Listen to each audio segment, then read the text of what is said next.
Bonsoir, 7 minutes avec consacrées aujourd'hui à la culture. Tous les vendredis, je vous propose des idées culturelles en Champagne-Ardenne.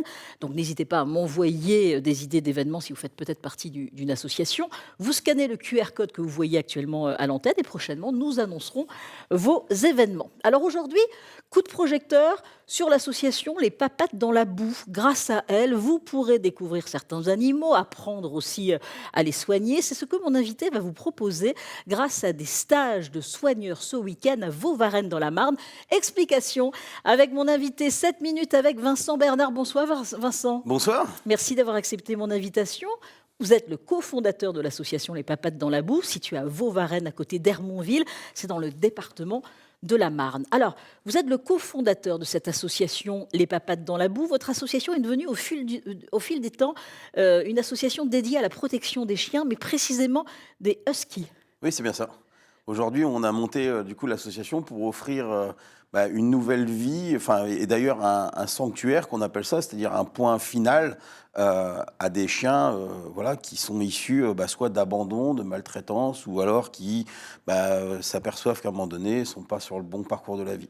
Et pourquoi cette race ? Alors, c'est une race de cœur. Moi, j'ai eu mon premier husky. Ouais. Justine, ma femme, du coup, a eu aussi son premier husky. Et on s'est rencontrés grâce à cette race-là. Et après, elle m'en a offert un, je lui en ai offert un, et puis c'est vite parti. C'est comme ça, pour ça que vous avez eu parti ce loin coup dans de le cœur. délire. Exactement. Vous en avez combien actuellement ? 45. 45, ah ouais, quand même. Alors, tout au long de l'année, vous proposez des expériences plutôt insolites, comme des stages de mini-soigneurs. Il y en aura ce week-end, il y en aura aussi après d'autres week-ends et puis pendant les vacances. Expliquez-nous ce qu'il va se passer justement pour cette formation. Alors du coup, dans ces formations-là, en fait, on leur apprend que avoir un chien, c'est pas forcément quelque chose de si simple que ça. On leur apprend les gestes responsables, qu'il faut brosser les chiens, qu'il faut voir s'ils ont toujours de l'eau, il faut ramasser du coup les crottes, ça fait partie aussi du job.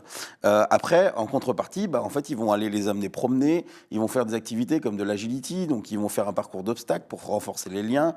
On va parfois fabriquer des friandises qu'on va leur donner après par la suite, et on profite et on fait un gros stand papouille. Ah oui, on les caresse, on les caresse, on les caresse. Les enfants, à partir de quel âge ils peuvent participer à ces Alors, stages ? pour le stand mini-soigneur, on va dire qu'à partir de l'âge de 3 ans, c'est accessible. Vraiment, l'âge idéal, on va dire entre 7 et 8 ans. Enfin, c'est le début où ils comprennent vraiment les choses. Mais à partir de 3 ans, ils savent quand même toucher, brosser.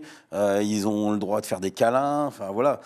Même s'ils ne comprennent pas tous les gestes, ils commencent d'ailleurs à apprendre un petit peu les réflexes. Vous proposez ces stages aussi pour des adultes ? Parce que pour certains, ça serait peut-être bien aussi. Pour des adultes, c'est possible ? Ah oui, Non. c'est totalement possible. Il y a souvent d'ailleurs aussi même les parents qui restent et du coup qui profitent de l'activité avec leur enfant. Mais c'est possible de venir faire un stage et de s'apercevoir si la race est faite pour nous ou pas du tout. Ça dure combien de temps ? Ça dure 3 heures. Ça dure 3 heures. Ça dure 3 heures. Et là, les enfants et les parents apprennent ce qu'il faut faire, évidemment, avec un chien, s'ils en ont déjà un, ou s'ils veulent, si c'est un projet, d'en prendre un prochainement. Alors, ça va donner peut-être envie à certains jeunes, justement, ça sera peut-être une vocation, de devenir soigneur aussi. Il y a d'autres activités que vous proposez. Par exemple, la canibalade. Oui. Alors, expliquez-nous. Donc la canirando, en fait, ça se passe sur plusieurs dates. Ça peut même être en famille individuelle ou alors en groupe collectif. On a aussi des séminaires d'entreprise qui viennent, etc. Et donc, on part avec un baudrier, une laisse amortie, Oui. et on part en canirando, donc à pied.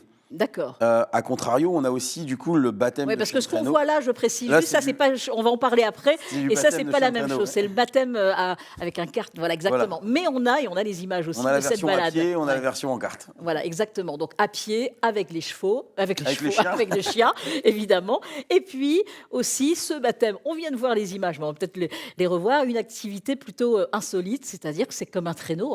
Ah, c'est totalement un traîneau, Ouais, mais c'est tout ça. terrain, du coup, qui est sur des amortisseurs pour amortir les chocs du terrain.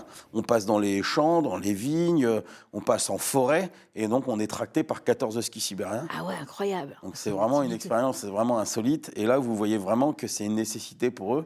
Aujourd'hui, nos chiens qui sont issus souvent d'abandon, on s'aperçoit qu'ils n'ont pas eu assez d'énergie, d'activité qui leur demande de l'énergie. Ouais. Et du coup, c'est pour ça qu'ils font des petites bêtises. Ils ont besoin. Ça c'est pour les enfants, pour les adultes, c'est pour la famille. Pour tout le monde, ouais. On a pris un kart maintenant aujourd'hui qui peut monter jusqu'à 300 kilos de passagers. Donc on peut partir sur une famille de 2 à 4 personnes facilement. Ouais. On peut voir et observer d'autres animaux aussi. Au sein de la ferme ? Ouais. Oui, au sein de la ferme, on a tout ce qui est âne, cochon, biquette, zébu, paon, faisan, des lapins, cochons d'Inde, on a tous les petits animaux de la ferme. Donc il y a toute une éducation, toute une culture. Est-ce qu'on apprend justement aux enfants de découvrir peut-être certains animaux? Ah oui, on peut découvrir certains animaux, vraiment, on les met en contact direct avec tout le monde. Et puis il y aura des centres aérés aussi, plutôt insolites, pédagogiques aussi. Donc vraiment, il faut se renseigner pour les vacances, hein, pour cet été, pour les week-ends. Il y a plein de possibilités pour ces centres aérés. Ah oui, il y a plein de centres aérés qui viennent. On a aussi du coup des groupes, on a des groupes scolaires qui viennent en journée Ouais. de fin d'année et on a des familles qui viennent découvrir Bon, tout le domaine. renseignez-vous en tous les cas, les papates dans la boue, il faut se renseigner. Il y a le site. Merci Vincent Bernard d'avoir accepté notre invitation. Je rappelle que vous êtes le cofondateur de l'association Les Papates dans la boue. Merci à vous.